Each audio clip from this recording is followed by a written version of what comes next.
Good morning, Nicholas here. And I had this insight this morning about free energy. I had watched a documentary the other night by Stephen Greer and some other people, but Stephen Greer was primarily in it. And he's a big extraterrestrial guy on disclosure of extraterrestrials. And he produced a documentary recently. I think it's called The Lost Century. And he talks about how back in the 50s and 60s, and then way back in the turn of the century in the 20s and all that, that we've had free energy devices. And those are devices where you either need no input into them or very little input, and then you get more input out. Versus, as you can imagine, you need lots of input, like energy coming to your house, electrical lines, to be able to turn on a light bulb and get that output. And so the free energy devices. And so he talked about how that's been suppressed, and people come about with those inventions that they can't really get them published, and there's all sorts of scandals and things like that to suppress that free energy, and there's reasons why they would suppress that free energy because of other gas, oil, and all that stuff, all those big industries and money, etc. So anyhow, I got to thinking about, it gets you thinking about, man, how do we get this free energy unsuppressed? And can we just get some inventor to spill the beans? And Stephen Greer has a method of how people could do that, how they could get that open sourced. But lately, this morning I thought about how each morning I take time and I try to ignite my Merkaba body. And the Merkaba it's like, imagine a pyramid. Imagine I'm standing in a big pyramid, and the floor of the pyramid, the four sides, the square is on the ground, and then it goes up over my head to the point. And that one is turning, I have that one turn counterclockwise, so it's spinning. And then you imagine have another pyramid, and it's inverted, so the square is above my head, and the point is down somewhere below my feet. And so it makes, if it was in 2 dimensions, it would look like a Star of David, like that Hebrew star. But in 3 dimensions, it's 2 pyramids that are inverted with each other, and they're spinning around in opposite directions. So the top one, the square, is kind of spinning clockwise, if I got that right.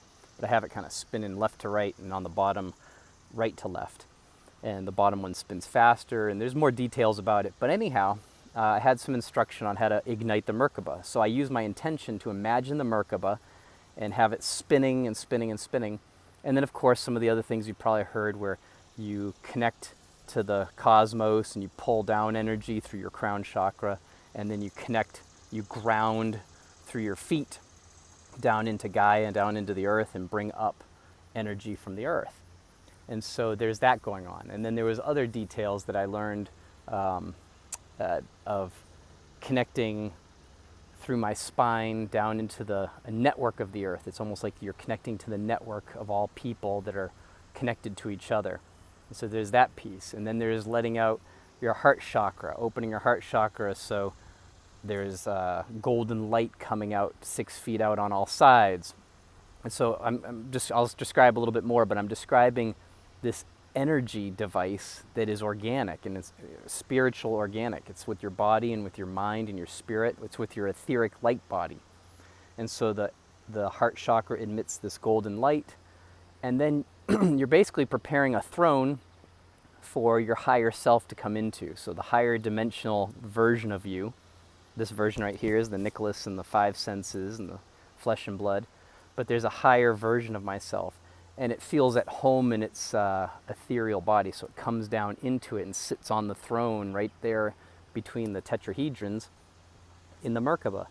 And I think even when I was back reading the Bible more, when it talked about the throne of God or the chariot of God, that word was Merkaba.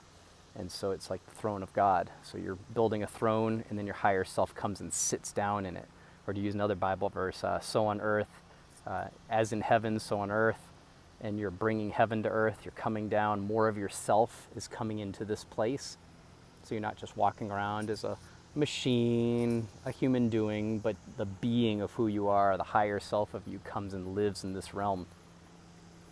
Let's see, other details.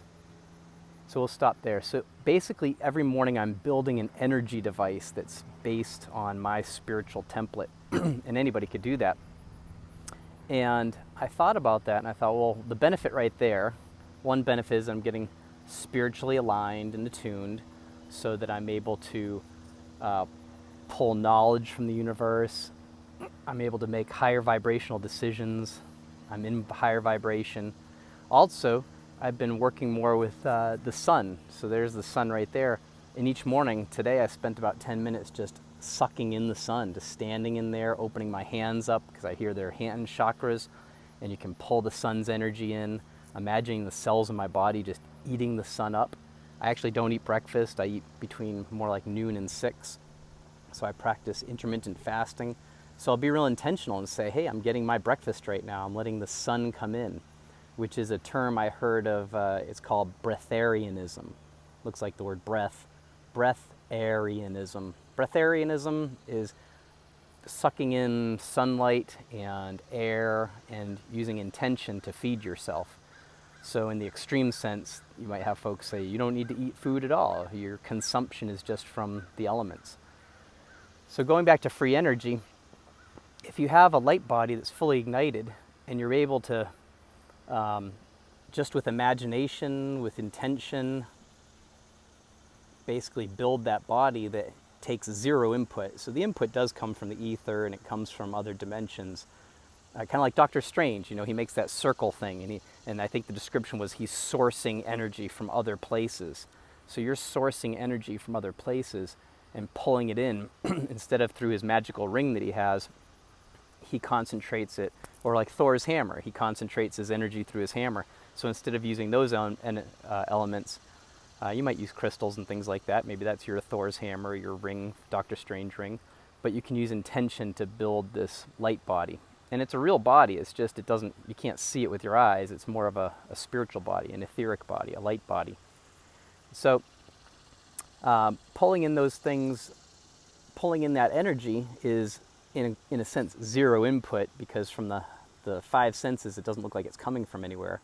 But then all of a sudden you're in a high vibration. Maybe you don't need to eat as much because your body just says, I don't need a lot of food. I've already got my cells working. I've got my high vibration working. You're living in coherence. So you're not requiring as much.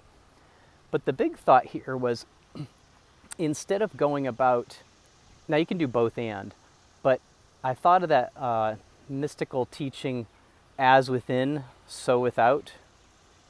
And the idea is, we're talking about trying to do the Stephen Greer method of, if we could just find this inventor that has an energy device and get it out there, and everybody starts making these things in their garage and they start powering their houses, and we just start a organic revolution, grassroots revolution, where everybody just says, we're going to make these energy devices, and now it's the cat's out of the bag. No one can say it doesn't exist. We all know it does. So the jig is up, and we all just move into that reality where we're able to basically have a world without hunger, without energy problems, because if you have a bunch of devices that take zero input or very little input and produce more output, then you could build a house out in the desert, make a dome, and it could have AC in there and it'd be fine. So it'd just be running on perpetual energy.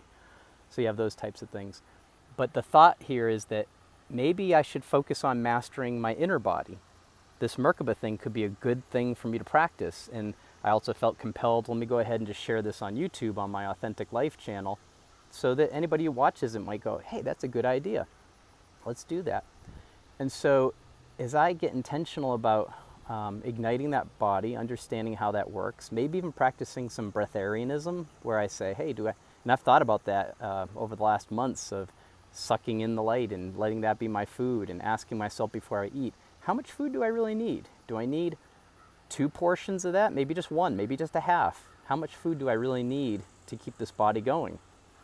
And so I'm trying to work into that and consider that, because it not only plays into just self-control in your body and where you source your diet and your food and energy, but on a big scale too. How much food do people need to survive? How much do we need to work to make food? If people were just, what if people just needed to eat half as much? So that type of thing.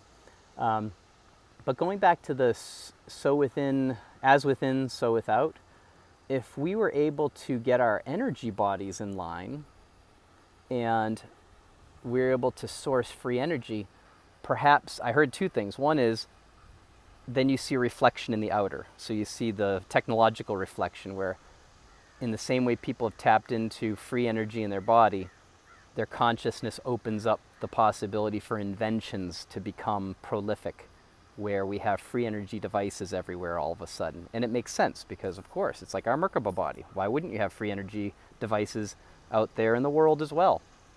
So you'd have that mirror. And the other thought was maybe technological devices are being withheld from us, not just from cabal or from some overlord, but from our own consciousness. Maybe when you ignite your Merkaba body and you raise your vibration, you go into higher dimension of living. When you have your higher self come down into your body, you are thinking higher thoughts that are better for everybody else, better for us coexisting in harmony. And so now those energies are released and those inventions are released. And what do we say? Do we say, okay, great, we got this free energy. Let's build an atomic bomb. No, we don't say that because we're not even thinking like that. We're thinking like higher dimensional beings that say, why would we do that? Why would we harm ourselves? We're all connected, right? If I hurt that person over there, it hurts me. Why would I do that? In lower dimensional thinking, you just kind of think of yourself and you're like, well, whatever. Screw them. I'm fine. Whatever. I can blow them away and I'll be fine. But we're connected. So if you spend time on the inner and we grow that inner capacity to have the Merkaba body and the organic body, and we have a higher vibrational and more than just one or two people, but many people experiencing that together, then all of a sudden the technology comes and we say, well, great, let's make a beautiful new world. Let's go make the deserts bloom. Let's make biospheres. Let's make a cool retreat center out in the Arctic that's habitable and it has, you don't even have to be near electric lines. Let's take down the electric lines. Let's turn the roads, because we don't really need roads for cars with tires to drive on. The other part of his Stephen Greer is talking about was how we have had anti-gravitational devices. I think that was anti-gravitational devices since the 50s and the 60s. And so if you had those, the flying cars like the DeLorean just floating above the surface, well, let's make that green. Let's take away the asphalt. And so we can do things like that. So that's the big thought. In a summary, I had a thought this morning about how we are a free energy vessel, how I personally could practice channeling that free energy through my body, maybe even to breatharianism and eating less, because I have what I need sourced through my body. And then if I were to do that and other people were to do that, you were to see this and maybe consider it and try it, and ask ChatGPT. That's the other thing. I use ChatGPT to ask a lot of questions about breatharianism, about making a plan for myself, about the inner and the outer, even the idea about maybe the consciousness level needing to rise so that we could have that technology released to us came from ChatGPT. That was not an original thought of my own. It was an added thought from that. So you can look into those things. So I looked into that, had my own idea, looked into it, but I'm considering that my Merkaba practice is a gateway to seeing the world I want to see, where I'd love to see free energy released. And I look forward to, those inventors that decide to go ahead and share their precious gift. As I said, Stephen Greer said some people won't release it because they're like, it's my precious, and they don't want the bad guys to get it, so they keep it to themselves and they bring it to their grave because bad things happen to them and their stuff gets stolen. My precious. So their precious gifts get revealed to us. But again, take the going into the empowerment theme and sovereignty theme. You don't need to wait for somebody in the outer to do it for you. Go ahead and take some initiative if you feel led to go in this direction, and ignite your own Merkaba body. Work on your own free energy device, just with your intention and your imagination, maybe a little research on ChatGPT or the internet about how to do that. And you may be part of the equation to release free energy in your world and all of our worlds together. So have a great day.